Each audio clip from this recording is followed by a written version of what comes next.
여러분 안녕하십니까, 진성호입니다. 유인태 전 의원은 노무현 청와대에서 정무수석을 지냈습니다.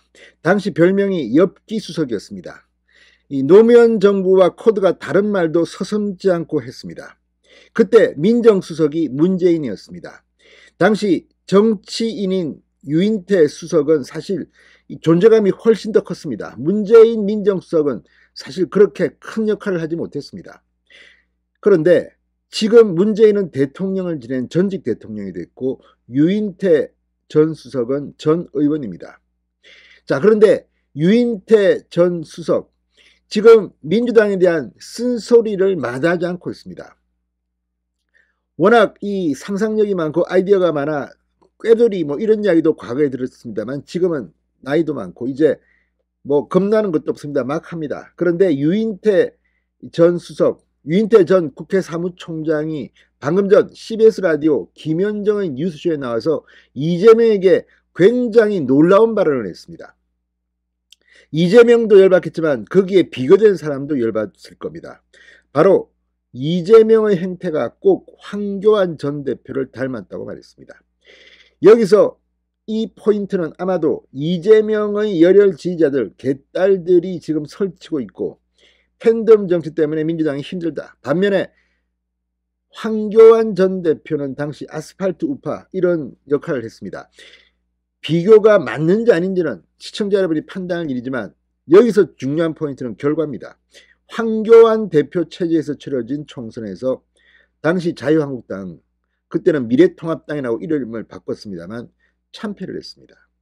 마찬가지로 이재명의 행태가 황교안 전 대표를 닮았다면 이재명이 대표로 총선을 치른다면 참패할 것이라는 그런 의미로 해석됩니다. 이재명의 행태가 황교안 전 대표의 그것과 닮았다는 말에 김현정 앵커도 경악했습니다. 김남국 민주당 탈당 무소속 의원에 대해서도 쓴소리를 내뱉었습니다. 지금 돌아가는 형국을 보면 민주당은 망할 거라는 그런 취지의 발언입니다. 아무튼 유인태 전 사무총장의 발언이 지금 더불어민주당을 뒤집어 놓고 있습니다. 진성호의 융단 폭격 시작합니다. 더불어민주당을 융단 폭격합니다. 자, 유인태 전 사무총장이 열흘째 잠적 중인 김남국 의원에 대해 대개 숨을 때는 법적으로 문제가 될 때 사람들이 숨더라 이렇게 힐난했습니다. 처음엔 불법은 없다고 했다가 지금은 무슨 사법적인 문제가 좀 있으니까 저렇게 잠적을 한 게 아닌가. 처음 자기 주장대로 불법은 없었으면 왜 숨어요? 계속 불법이 없었다는 걸 적극적으로 해명을 해야지. 그렇잖아요? 라고 물었습니다. 김남국의 향후 거취에 대해서는 이렇게 된 마당에 우선 먼저 의원직을 사퇴하면 본인이 징계 전에 의원직 사퇴를 촉구한지, 아니 어차피 저기 다음 총선 때 출마 못할 거 아니냐, 이래 놓고 출마할 수 있겠냐라고 물었습니다. 출마가 아니라 아마 감옥 갈 가능성이 높아 보입니다. 김남국의 복당 가능성에 대해서는 어떻게 돌아와요? 라고 반문한 뒤 인사청문회 자리도 끝나면 코인 거래한 거 여러 기록들이 그렇게 나와 있는데 국민들이 얼마나 분노하는데 라고 덧붙였습니다. 이재명 대표에 대한 비판도 이어갔습니다. 개딸들의 문자 폭탄 논란에 대해서 이재명 대표가 지금 말자제도 시키고 하지만 기본적으로 문재인 대통령처럼 양념 정도로 생각하는 거 아니냐. 정말로 적극적으로 당이 저래가지고는 우리 총선에서 어려워진다. 중도층이 다 떠나 무당층도 떠나고 이런 위기의식은 없어. 저 세력이 그래도 있어서 받아줘서 우리 지지가 이만큼이라도 간다. 이렇게 생각하는 거 아닌가 싶다면서 이재명 대표를 비판했습니다. 더 나아가 그 총선 쭉 보면 지난번에 국민의힘, 그때는 미래통합당입니다. 아스팔트 우파들에게 매달렸다가 21대 총선에서 이렇게 이쪽에 180석이나 준 거 아니냐. 지금 이재명 대표의 저 행태가 그때 황교안 대표 행태를 하고 비슷한 거 아니겠냐. 이재명과 황교안을 비유하게 됐습니다. 그러면서 저쪽은 정리를 했잖아. 일단은 김재원 징계 1년씩이나 주면서 그쪽에서 그렇게.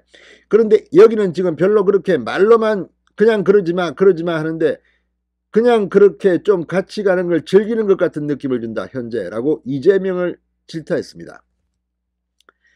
중도한테는 어렵냐고 진행자가 묻자 어렵죠. 뭘 물어봐요. 다 알면서. 자, 하여튼 그거 아니라도 개딸들하고 뜻을 같이 하는 사람일 거 아니냐. 그러니까 보내지 누가 저런 장문의 문자를 이관계에 쓰라고 들어오는 사람이 얼마나 되겠나 상식적으로. 자, 이 말은 이원욱 의원에게 문자를 보낸 사람이 비난 문자를 보낸 사람이 당원이 아닌 것으로 확인됐다고 민주당이 외부 세력의 이간질이라고 주장한 데 대한 반론이었습니다. 자, 문재인 청와대 상황실장을 지낸 윤건영 의원이 이재명 대표에게 전권을 혁신위원회에 위임하라고 주장한 데 대해서 지금 이재명 대표가 그렇게 전권을 주는 기구를 만들 리도 없고 자기 통제 아래 들어갈 텐데 또 거기에 마땅한 사람을 지금 찾기도 어려울 것이다.